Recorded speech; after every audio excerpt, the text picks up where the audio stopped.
Hi everyone.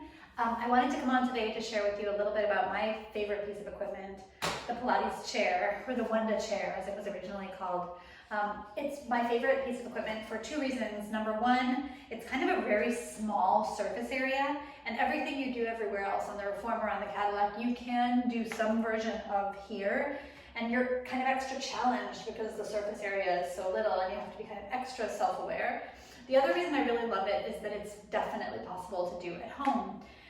If you are interested in acquiring a Pilates chair, you can definitely pay the $1,500 or so that they cost new. However, Susan Lucci, who is an old soap star, developed a brand of Pilates around the year 2000, I think, called Malibu Pilates, and it was based on the chair. And it's definitely a knockoff version. It's pretty rudimentary, but you can go on Craigslist and you can find a Malibu Pilates chair for under $100. I would not pay more than $100 for it, and I think they're fine for a home workout.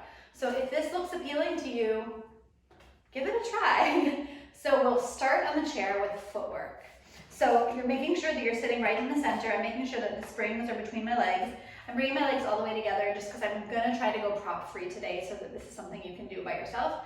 Heels are on the pedal. My arms are on the chair just because my shoulders are feeling a little bit tight today and I want to settle in. And I'm pulsing. 10, 9, just really feeling my legs and my core. 8, 7, 6, 5, 4, sitting tall, finding my core. 3, 2, and 1. Then I'm coming onto my toes, kind of in a tiptoe position, heels and knees together, pulsing. 10, 9, now I put the pulse at the top. That's fine. 8, 7, 6, 5, 4, 3, 2, and 1. I'm going to hold the pedal down, and now I'm only pulsing the bar with my arches. So I'm feeling my feet hinge at the ankles and pressing, keeping my knees together. Keeping my knees and heels together as much as that's comfortable. Sometimes the malleoli, your little ankle bones, can knock. If that's uncomfortable for you, don't worry about being too close. It doesn't bother me too much. And I really do feel the work like in my quads, which I really like. Because I have bad knees, so I always need to do extra work for my knees. Some other options for arm positions here are just letting your arms dangle or holding onto opposite wrists. You can really work on pulling the shoulders apart. Then I'm going to take my heels really wide. I do tend to be really, and pulsing, I do tend to be really adamant with my clients about homework because it is great to do Pilates once a week. Nothing wrong with that. However, having some sense of continuity through the week, even if it's only one other time, can really help. Just remember, you remember all the principles and all the things you're working on. So I really try to get people to do something at home. 9, 10. So after my footwork, you have the option of doing single leg footwork here. I'm not going to do it today because I want to get through a little bit of everything before I have to get back to my kiddo. But you would do that. You would just pulse something between the knees. I'll do 3 on this side just so I'm even, but that's always an option if you want a little bit more leg work there. I'm going to turn the chair so you can see me for my next one. I'm going to do standing leg work here. I'm turning the chair this way, and I'm going to stand facing the chair. If you'd like a little bit of an extra challenge, you can put something cushy underneath your foot. Otherwise, we're floating one foot up, ball of the foot comes to the pedal, and we're pulsing. 10, 9. I'm really trying to stay long through my supporting hip. 7, 6, 5. This is borderline a little bit heavy for me. 2. And the thing with the chair also is that every chair is a little bit different in terms of height. Not every chair, but even the balanced body chairs, each design feels very different. The one with like the high back and the handles, that one seems so much taller. My chair seems pretty small to me. So the springs are going to feel different on everyone.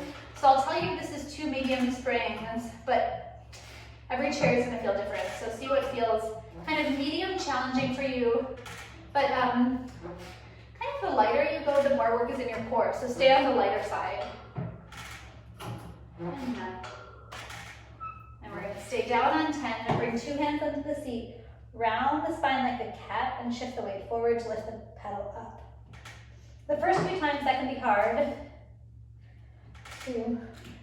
but you'll get used to it. Staying really rounded. 3 and 4. 5, like a handstand. And 6. 7. 8. 9. And 10. I'm going to rotate here for a little bit of obliques. Turning my toes, turning my head. 5, 4, 3, 2, and 1. And other way. 5, 4, 3, 2, and 1. I'm going to turn back to facing the chair. I'm going to bring one hand all the way up onto the seat. If you are new to this one, I would definitely be close to a wall so that your fingertips could touch the wall. And hands to shoulders. More advanced variation is all the way overhead. I'm going to go shoulders today because I'm feeling a little bit wobbly. Shifting a little bit forward and letting the pedal lift you up. 5, 4, 3, 2, and 1. Advanced version of this is not putting your hands down to change legs. I'm not quite there. I had to use the wall. And 5, 4, 3, 2, and 1.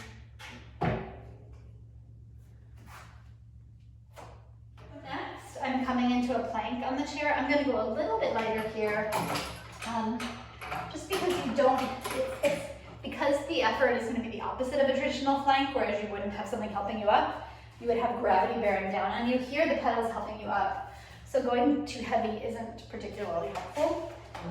We're bringing the pedal to the floor. In order to get into a plank shape here, you're going to come so much forward, more forward than feels normal, and just letting the shoulder blades come back and forth a few times here.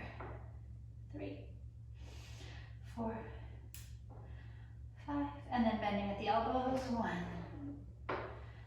2, 3, 4, 5, and a big cobra, lifting way up. 1, 2. Feels so nice on the back. 3,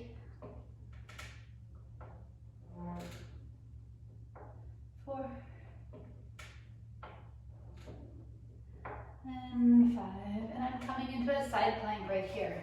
So I'm keeping my shoulders over the pedal, shifting my hips forward, and then rolling onto my top hip, bottom hip, and reaching my top arm to the sky.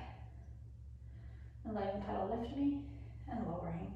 Again, it's pretty, this is not really challenging per se, because the pedal is doing so much of the work, but I'm teaching my body to find a nice arced side bend here. There's an advanced variation of this where you come all the way up and into a teaser, and I can feel my body is just not there today. And then we're rolling through the tummy, shifting the hand forward and the hips forward, and rolling onto my bottom hip, and just finding a lovely side bend here. 5, 4, 3. This is sometimes taught with the legs split. For today, I'm just feeling like my core needs a little bit more of a feeling of center. And 1. I'm going to come all the way up, and I'm going to sit sideways on the chair for a mermaid. Sometimes I'll teach this with the foot on the ground.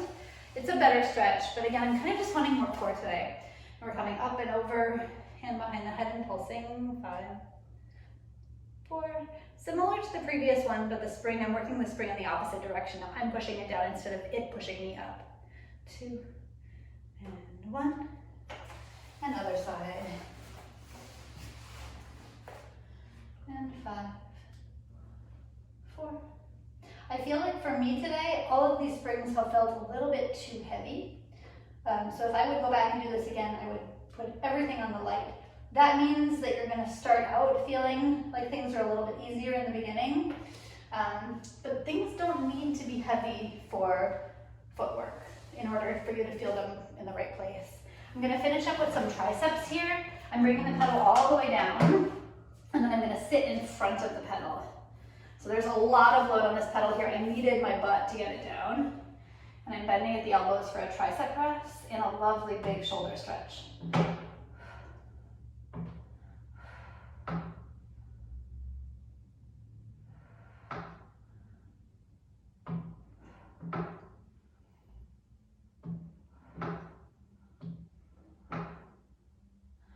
Seven, 8, 9, and 10. And gently letting the pedal come up. I'm taking a little bit of a forward fold here. So that's my mini chair workout. It's pretty short and sweet, but like I said, a pretty easy thing to squeeze into your home routine. And it does give that overall like Pilates feeling that all the equipment really does, like feeling really connected to your core, to your sense of like deep, correct alignment. Please enjoy, let me know how it goes, and let me know if you have any requests for further videos. Thanks.